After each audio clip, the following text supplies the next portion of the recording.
In part 1 of the video series, I explained how I'm taking my two-tone naturally aspirated SR20 S13 Silvia to World Time Attack, and the purpose of this was really to show you what it takes to get a car like this ready for a track day. So here in part 2, we do much of the same and spend some late nights in the garage getting the car ready for World Time Attack.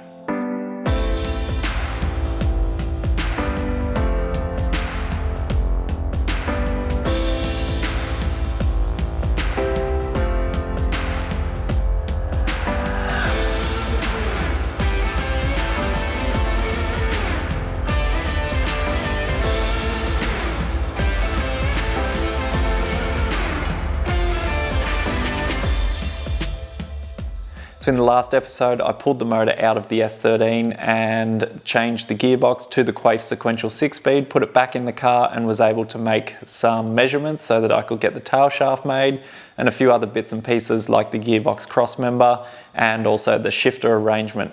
So now with those things all measured, I could pull the driveline back out of the car and be able to start working on the motor and the bits and pieces that I need to get the best performance out of it.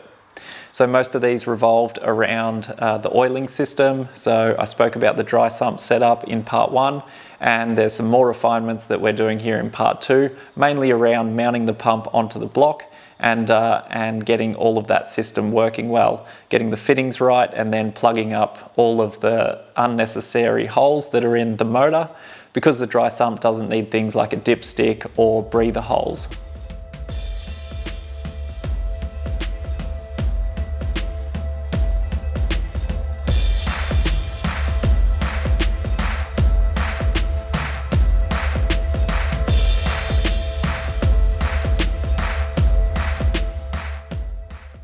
So speaking of the motor, while it was out, I started thinking about what performance upgrades I could do. So naturally aspirated engines really rely on having a few key features, and one of those is compression to get the most out of the combustion cycle and produce good torque and also top end power. So it's very difficult with an SR20 as most engines are modified for turbo applications, which means they run a fairly low compression. So a turbo motor might run 9:1 compression, whereas a non-turbo engine, to get the best response and power out of it, needs to be up around the 12.5:1. So this requires custom pistons, and while I had the motor out of the car, I thought I might as well strip it down and see what I can find. I gave a good buddy of mine, Tyrone, a call, and he happened to know a guy who knew a guy who had a set of pistons sitting on the shelf that he'd got made.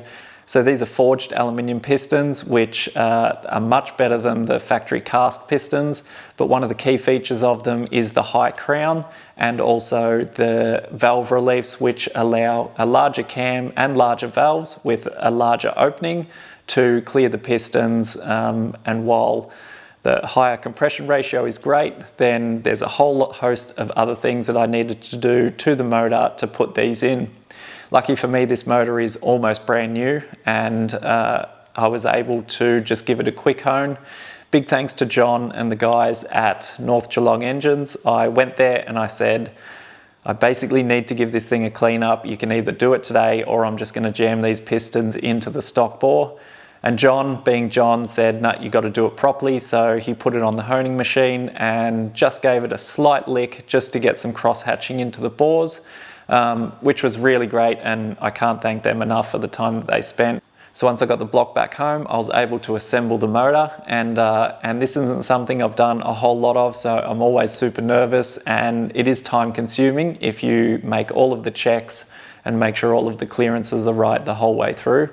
One of the other major additions to the sump was the oil feeds, so the scavenge lines that need to pull the oil out of the sump. Now this is just something that I'm fixing up for this event, for World Time Attack, and I'll go ahead and put a whole new sump setup on this car at a later date once I know everything else works. So this was just a bit of a quick fix. I did make up some chromoly rails that sit on the bottom of the sump, and then they have some stainless gauze in there as well to make sure that it's not pulling up anything and running it through the pump. The pump I did pull down and gave a bit of a clean up and then mounted everything on the motor. So now it's sitting here behind me, it's ready for the head to go on, and then everything's ready to go back into the car. Unfortunately, I did have the dyno booked for tomorrow or today. It's pretty close to midnight, but I did have the dyno booked. Unfortunately, the tail shaft hasn't been done in time.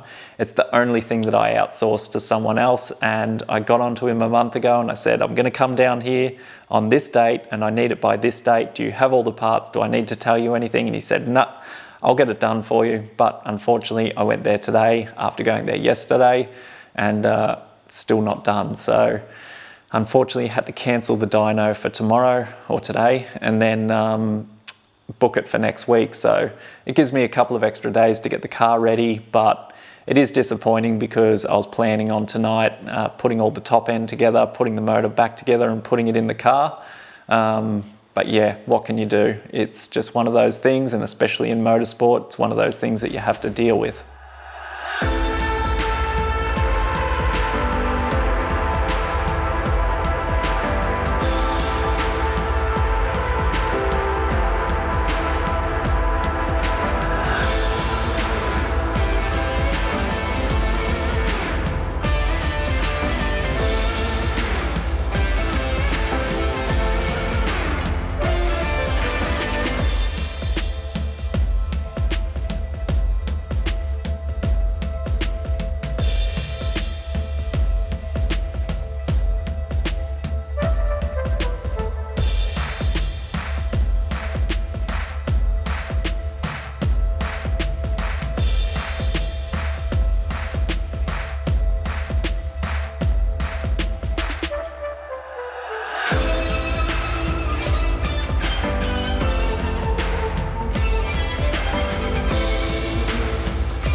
So with the engine out of the car, I took this opportunity to mount the dry sump oil tank in its final position, and this just needed a bit of a clean up after rough cutting that in. And then over the other side of the vehicle, I welded on a dash 12 fitting onto the oil breather tank so that a line can run from the top of the oil tank over to the breather, and the whole engine can breathe through that tank as it has a filter on it, which means that when the dry sump pump is pulling air and oil through the motor, it's not pulling dirty air with it. Now with the motor all assembled and set up here on the bench, I can test out the dry sump setup. So one of the great things about having an external oiling system is that you can test it without having to spin over the motor, which takes a fair bit of effort using either a starter motor or some sort of drill on the crankshaft. So here I'm first testing the scavenging and the pumping setup individual to the motor so that I can make sure it's sucking oil out of the sump and pushing it back into the tank like it's designed to. Once I know that that's working, I can then tip that oil into another container because I know that that's flushed anything out of the sump, and then run fresh oil. I can tip that into the tank, connect up the pressure line onto the oil filter block, and then be able to pump all of the fluid through the motor. And I can see this happening out of the little oil lines that sit on top of the camshafts.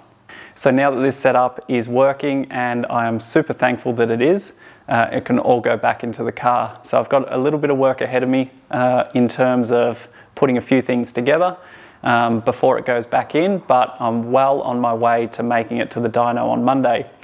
Hopefully tonight we'll get the motor into the car, fired up, and then have a day spare to be able to go over any little bits and pieces that I may have forgotten prior to the dyno. So really excited with how this has all come together, and I'm super happy with all of the work that I've completed and how it's all panned out. Obviously all of this stuff takes a lot of time, machining little washers, machining little bits and pieces, but it's all worthwhile when the thing comes together and it looks as good as this. So fingers crossed for Monday.